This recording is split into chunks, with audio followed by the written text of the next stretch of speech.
In the heart of a quaint old town, nestled between mist-covered hills, there stood an ancient toy shop that exuded a certain charm, as if it belonged to another era.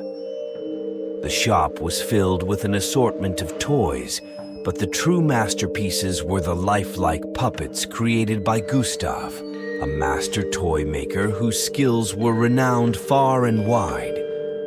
Each puppet was a marvel of craftsmanship, with eyes that seemed to glimmer with life and limbs that moved with eerie precision. It was as if Gustav had the power to breathe life into his wooden creations. Gustav's secret lay hidden in an old, tattered book of spells he had discovered in his attic, a family heirloom passed down through generations. This book, bound in cracked leather and filled with strange symbols and ancient incantations, had always intrigued him. One fateful evening, as the sun dipped below the horizon and shadows danced across his workshop, Gustav decided to use the book to give his latest creation an unparalleled realism. With meticulous care, Gustav began to carve a new puppet, his hands moving with the practiced ease of a seasoned artist. As he worked, he recited a spell from the book, the ancient words rolling off his tongue in a hushed, reverent tone. The air around him seemed to grow heavier, charged with an otherworldly energy. He barely noticed as a chill crept into the room, the temperature dropping several degrees. The puppet, a delicate figure with porcelain-like features and finely articulated joints, began to take shape under Gustav's skilled hands. He named her Emilia, inspired by the ethereal beauty that seemed to emanate from her carved wooden form. As he finished the final touches, Gustav felt a strange connection to Emilia, as if a part of his own soul had been transferred into the puppet. Days turned into weeks, and Gustav began to notice odd occurrences in his workshop. At first, it was subtle, the faint creak of wooden joints when he was alone, the soft rustling of fabric when no breeze could account for it. Then one morning, he found Emilia in a different position than where he had left her, her eyes fixed on him with an unsettling intensity. He dismissed it as his imagination, the result of too many late nights spent working. However, the disturbances grew more pronounced. Other puppets began to shift positions overnight, their glassy eyes following Gustav as he moved about the workshop. The atmosphere in the room grew thick with an unspoken tension, as if the puppets were silently watching, waiting. Gustav could no longer ignore the eerie occurrences. He felt as though he was being drawn into a web of dark magic that he couldn't escape. One stormy night, as thunder rumbled in the distance and rain lashed against the windows, Gustav heard soft footsteps and whispering voices emanating from his workshop. His heart pounded in his chest as he approached the door, dread gnawing at his insides. Taking a deep breath, he pushed the door open and stepped inside. To his horror, he found Emilia standing upright, unsupported, her head tilted slightly as if acknowledging his presence. The other puppets were positioned in a semicircle around her, their expressions frozen in eerie stillness. It was as if they were part of some sinister congregation, awaiting their leader's command. Gustav's breath caught in his throat as he realized the gravity of what he had done. The spell he had cast had awakened an ancient, malevolent spirit that now controlled his creations. Gustav's mind raced as he tried to understand the full extent of his mistake. The puppets were no longer mere toys. They were vessels for a dark force that had been lying in wait for centuries. He had unknowingly unleashed this evil, and now it was spreading through his workshop, taking control of everything he had ever created. The realization struck him like a blow. He was no longer the master of his workshop. The spirit was. Gustav's discovery of the malevolent spirit's presence in his workshop left him in a state of shock and disbelief. Days turned into a haze of fear and paranoia. Every creak of wood, every flicker of shadow sent chills down his spine. He knew he had to understand the spirit's nature if he had any hope of regaining control over his creations.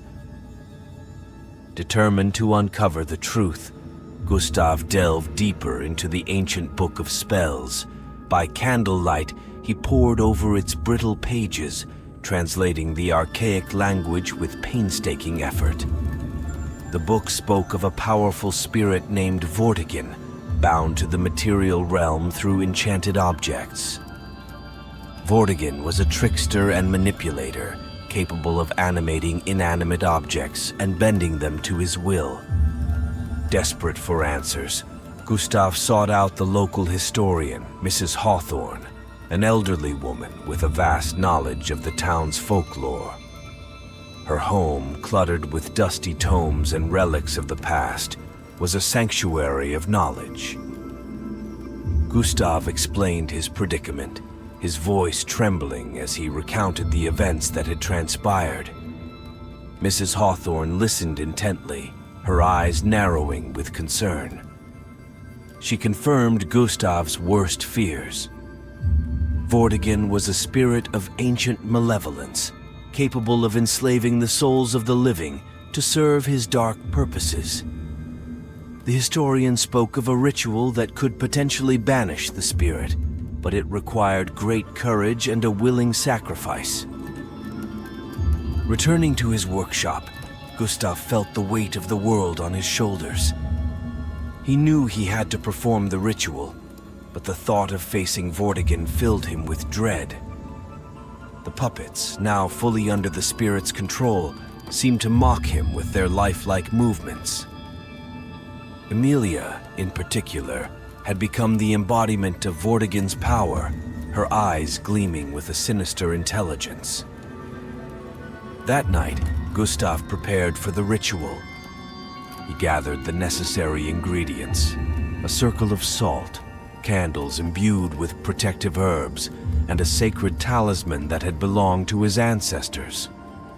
The workshop, once a place of creativity and joy, now felt like a battlefield, charged with dark energy. As midnight approached, Gustav began the ritual, his voice steady despite the fear that gnawed at him. He recited the incantations from the book, invoking the protective power of his ancestors. The candles flickered, casting eerie shadows on the walls. The circle of salt glowed faintly, creating a barrier against the malevolent spirit. Suddenly, the air grew cold, and a chilling wind swept through the workshop. The puppets, animated by Vortigern's will, moved with unnerving precision, their wooden limbs creaking ominously. Emilia stepped forward, her movements fluid and almost human. She raised a hand, and the other puppets followed suit, forming a circle around Gustav. A deep, guttural voice echoed through the workshop, emanating from Emilia. It was Vortigern, speaking through his puppet. The spirit mocked Gustav's efforts, taunting him with the futility of his actions. The candles flickered violently, threatening to extinguish. Gustav's resolve wavered, but he pressed on, chanting the final words of the ritual. The salt circle flared with a blinding light, and for a moment, Gustav felt a surge of hope. However, Vortigern's laughter pierced the air, and the light dimmed. The spirit's power was too great, and the ritual began to falter. In a desperate bid, Gustav held up the talisman, its surface etched with ancient symbols. He called upon the spirit of his ancestors, pleading for their help. The talisman glowed brightly, and a wave of energy surged through the workshop. The puppets froze, their movements halted by an unseen force. But Vortigern was not so easily defeated. The spirit's voice grew louder, more insistent. Gustav felt an invisible hand grip his throat, choking the life out of him. He struggled to breathe, his vision blurring. The talisman slipped from his grasp, clattering to the floor. In that moment, Gustav realized the true extent of Vortigern's power. The spirit was not bound by the material world. It was a force of pure malevolence, capable of transcending physical boundaries. As darkness closed in around him, Gustav felt his soul being pulled from his body, his consciousness fading. The last thing he saw was Emilia, her eyes gleaming with triumph as Vortigern claimed him as his own. Gustav's body went limp, and his spirit was drawn into the wooden form of the puppet. He was now a prisoner, trapped within the very creation he had once cherished. The workshop fell silent, the candles extinguished by an unseen force. Vortigern's laughter echoed through the darkness, a testament to his victory.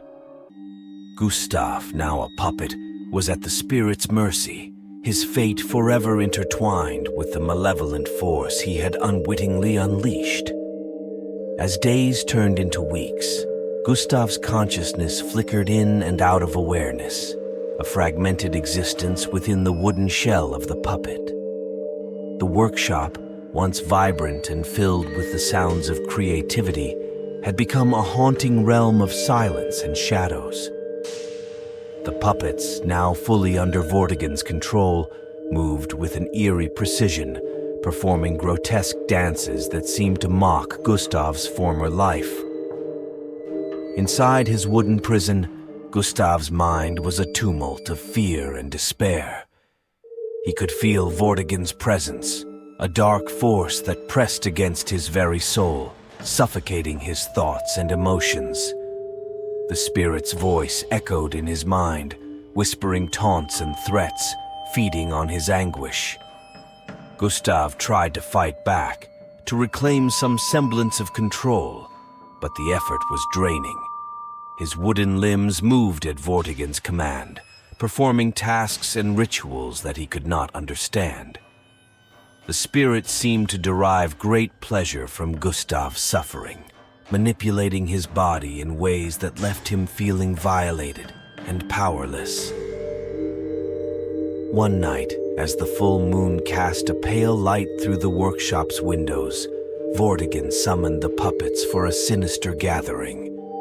Gustav, trapped within his wooden form, could do nothing but watch as the other puppets moved into a circle, their movements synchronized and unnaturally smooth. Emilia, the puppet that had become Vortigern's primary vessel, stood at the center, her eyes glowing with a malevolent light. The puppets began to chant in an ancient language, their voices a low, guttural murmur that sent chills through Gustav's wooden body. The air grew thick with an oppressive energy, and the temperature dropped sharply. Vortigern's presence became almost tangible, a dark mist that swirled around the workshop, seeping into every corner. As the chanting grew louder, Gustav felt a painful pull on his spirit, as if Vortigern were trying to extract something from him. He resisted with all his might, but the force was overwhelming. The other puppets' eyes began to glow, their wooden faces twisted into grotesque expressions of ecstasy and torment. Suddenly, the mist coalesced into a dark, shadowy figure, hovering above the circle of puppets. Vortigern's true form was a monstrous visage, a nightmarish blend of human and demonic features. The spirit's eyes burned with a malevolent fire, and its mouth twisted into a cruel smile. With a gesture, Vortigern commanded the puppets to bow before him.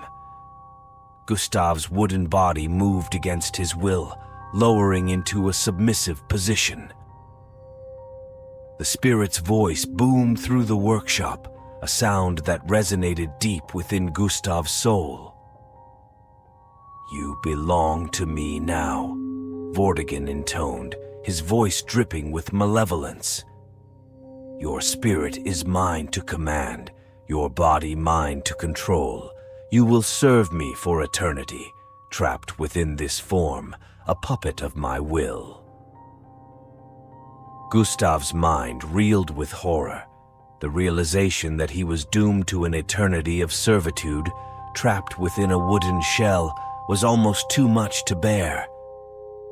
He felt his sanity slipping away, fragments of his former self lost in the maelstrom of despair and fear. But amidst the darkness, a glimmer of hope remained. Gustav remembered the talisman he had used during the ritual, its ancient symbols glowing with a protective light.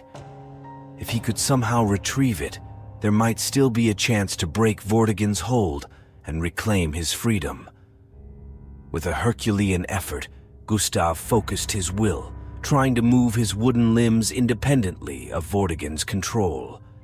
It was a painstaking process, each movement requiring immense concentration and effort. The other puppets continued their grotesque dance, oblivious to Gustav's struggle. Finally, after what felt like an eternity, Gustav managed to move his arm slightly. It was a small victory, but it fueled his determination. He continued to fight against Vortigern's control, inching his way towards the table where the talisman lay forgotten. Vortigern, absorbed in his own dark rituals, did not immediately notice Gustav's actions. The spirit's attention was focused on the other puppets, manipulating their movements with a sadistic glee. Gustav seized the opportunity, pushing himself closer to the table with each passing moment. As he neared the talisman, Gustav's hope grew stronger. He could feel its protective energy, a beacon of light amidst the darkness. With a final desperate effort, he reached out and grasped the talisman, its surface cool and smooth against his wooden fingers. The moment he touched the talisman, a surge of energy coursed through Gustav's body. Vortigern's control wavered, and for the first time in weeks, Gustav felt a glimmer of his own strength returning. The other puppets froze, their movements halted by an unseen force. Vortigern's shadowy form twisted in rage, realizing what was happening. The spirit's voice thundered through the workshop, a sound of pure fury. "You dare to defy me! You will pay for this insolence!" But Gustav was undeterred. Clutching the talisman, he began to recite the incantation he had memorized from the Book of Spells. The words flowed from his lips with a newfound confidence, each syllable imbued with the power of his ancestors. The talisman glowed brightly, its light pushing back the darkness that surrounded the workshop. Vortigern's form wavered, the spirit's power weakening with each word of the incantation. The other puppets began to collapse, their wooden bodies falling lifelessly to the floor. With a final triumphant shout, Gustav completed the incantation. The talisman's light flared, filling the workshop with a blinding radiance. Vortigern's form disintegrated, the spirit's screams of rage and pain echoing into nothingness. As the light faded, Gustav felt a profound sense of relief. The malevolent presence was gone, and he was free from Vortigern's control. But his victory came at a cost. He was still trapped within the wooden body of a puppet, his human form lost forever. Despite the tragedy of his situation, Gustav found solace in knowing that he had defeated the malevolent spirit and saved others from its grasp. He vowed to protect the workshop and its creations, ensuring that Vortigern would never return to wreak havoc on the world again. In the aftermath of Vortigern's defeat, The workshop lay in eerie silence, its once vibrant energy now subdued. Gustav, still trapped within the wooden body of a puppet, surveyed the scene with a mix of sorrow and determination. The other puppets, now lifeless, were scattered across the floor, their once animated forms now mere wooden shells. Gustav's first task was to restore some semblance of order to the workshop. He painstakingly gathered the puppets, arranging them carefully on the shelves and workbenches. Each puppet held a story, a fragment of his own journey, and he felt a deep sense of responsibility towards them. Though they were no longer under Vortigern's control, they remained a testament to his craftsmanship and the dark events that had transpired. With the workshop tidied, Gustav turned his attention to the ancient tomes and artifacts that had been pivotal in his battle against Vortigern. He carefully catalogued the books of spells and rituals, ensuring that their powerful knowledge was preserved but safely contained. The talisman, which had been his salvation, was placed in a secure, hidden compartment, its protective energy still palpable. Days turned into weeks, and Gustav settled into a new routine. Though his body was now wooden, his mind remained sharp, and he continued to work on his craft. He found solace in the meticulous process of carving and assembling new puppets, each one a masterpiece of artistry and precision. His wooden fingers, surprisingly agile, moved with a skill and grace that mirrored his former human dexterity. As Gustav embraced his new existence, he discovered unexpected advantages to his wooden form. He no longer felt fatigue or hunger, and his senses, though altered, were still keen. He could work for hours without rest, lost in the creative flow that had always been his refuge. His mind, free from the constraints of a human body, seemed to expand, allowing him to explore new ideas and techniques with unprecedented clarity. One evening, as the sun set and cast a warm glow over the workshop, Gustav felt a strange sensation. It was as if a part of his wooden body was awakening, responding to the ambient magic that still lingered in the air. Intrigued, he focused his thoughts inward, exploring the connection between his consciousness and the wooden form he now inhabited. To his astonishment, Gustav discovered that he could manipulate his wooden body with a degree of control he had never imagined. He could extend his limbs, alter their shape, and even change his appearance to some extent. It was as if the magic that had trapped him in this form had also granted him unique abilities, a gift that could be used for both creation and protection. With this newfound power, Gustav set about enhancing his workshop. He installed hidden mechanisms and protective wards, ensuring that the space would remain safe from any future threats. He also began to experiment with new types of puppets, imbuing them with protective spells and enchantments that would guard against malevolent spirits and other dangers. As Gustav's confidence grew, he ventured beyond the workshop, exploring the surrounding forest and village. Though his wooden appearance startled some at first, the villagers soon recognized the kind and gentle spirit within. They came to respect and admire the toymaker-turned-puppet, seeking his help with various tasks and problems. Gustav used his abilities to aid the villagers, repairing broken tools, crafting intricate toys for children, and even using his protective spells to ward off evil spirits.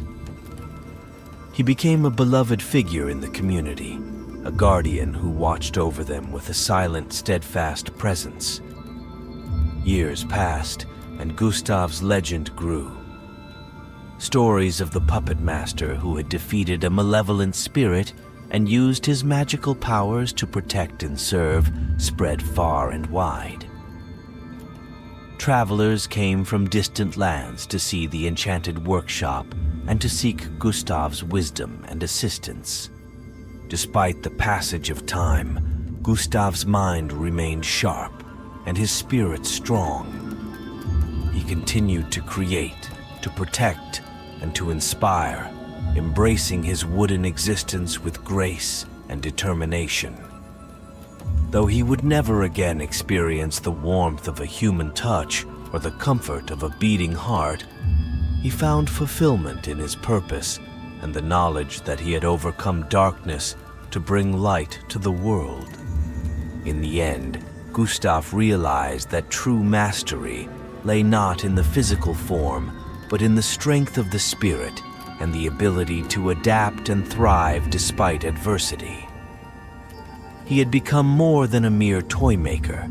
He was a symbol of resilience and hope, a puppet master who had turned his own curse into a blessing for all.